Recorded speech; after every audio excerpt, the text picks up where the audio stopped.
من میخوام عرض بکنم که مردم ایران احساس نکردن هیچ حمله هیچ اتفاقی افتاده. اسرائیلی‌ها معمولاً یه چیزی کار کوچیکی رو انجام میدن اونو در مدیا بزرگ میکنن. اینم از اون داستان‌ها و قصه هاست. دیشب مردم ایران این خبر رو شنیدن رفتن بالای پشت بام ببینن چه خبره. دیدن خیلی خبری نیست.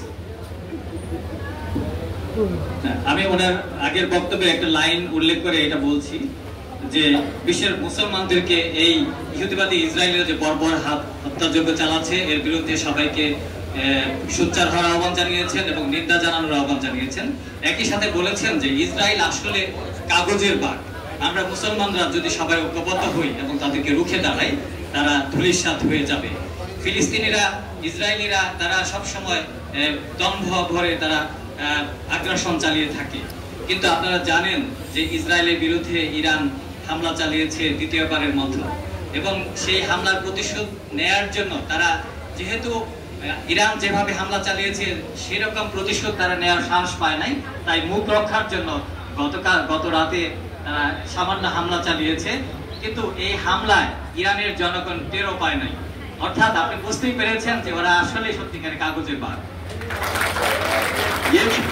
یک مثالی هست میگن که یه گنجش میدونید چیه؟ پرنده کوچیک.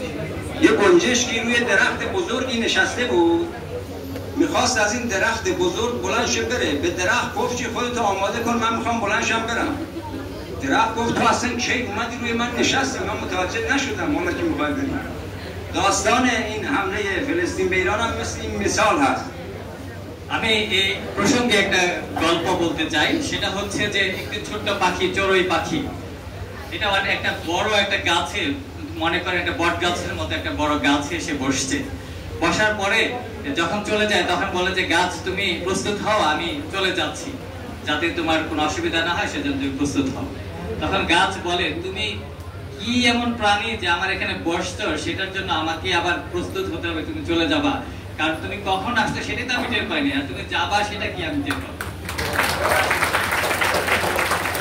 جمهوری اسلامی ایران به عنوان کشور و قدرت بزرگ اسلامی در کنار مردم فلسطین هست، مثل مردم بنگلادش، مثل مردم کشورهای اسلامی دیگه از اول کنار مردم فلسطین بوده و تا آخر هم در کنار مردم فلسطین خواهد بود و از این ملت مظلوم دفاع خواهد کرد। আপনারা নিশ্চয়ই জানেন ইসলামী প্রজাতন্ত্র ইরান এখন বিশ্বের একটা অন্যতম বৃহৎ শক্তি।